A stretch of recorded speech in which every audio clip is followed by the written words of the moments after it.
Quick Tip Tuesday this week, we're going to continue on our series of hip mobility exercises. Today we are going with the supported airplane rotation. A few things I really like about this. One, it's closed chain. So we have the pelvis will be rotating on the femur. So if you look at me here, I'm rotating the internal external rotation. My pelvis is on the femur instead of my femur rotating on the pelvis. It's a little bit more specific to how the body would move in a sports rotation, like a golf swing, your legs planted, we're not moving the leg in space, and it locks you in a position and is weight bearing also, obviously, with your body weight. I do recommend trying to do this shoeless as much as possible. Sometimes if your foot is in, especially like a running shoe that doesn't have much lateral support or has a lot of cushioning, we're going to be basically kind of trying to stabilize in the canoe, and while you might not fall over, the foot's very passive in the motion and not locked into the ground, and we're not using the actual musculature in our foot to balance. It's just kind of passively rolling. So starting in the position, we want to start with something that's stable, like a squat rack. You can do it at home on doorpost, anywhere, it doesn't really matter. I'm going to stand on one leg and I'm going to have a little bend in my knee. So we don't really need like a half squat or anything like that. We want to have a little bend in the knee. We do not want the flexion of the knee to increase or decrease. So whatever we start with, that's where we're going to stay for the entire time. And the back leg should stay straight as possible-ish.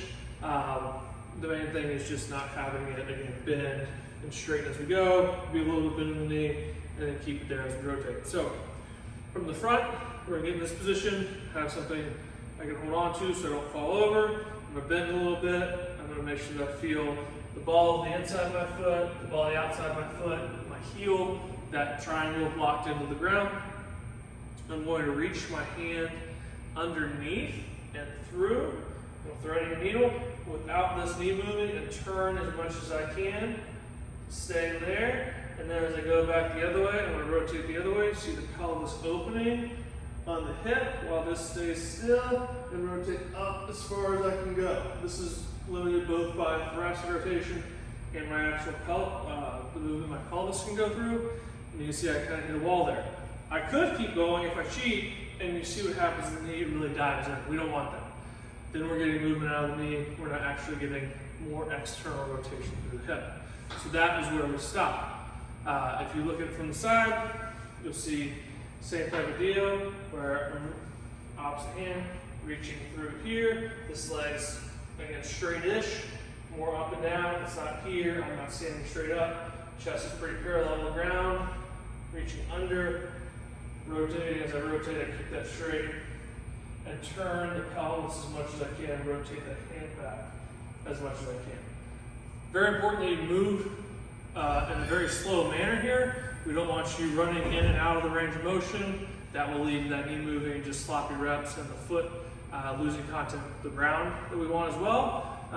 And don't try to create too much range of motion, because that's where you're going to lose it with the knee moving back and forth or the foot compensating and cheating.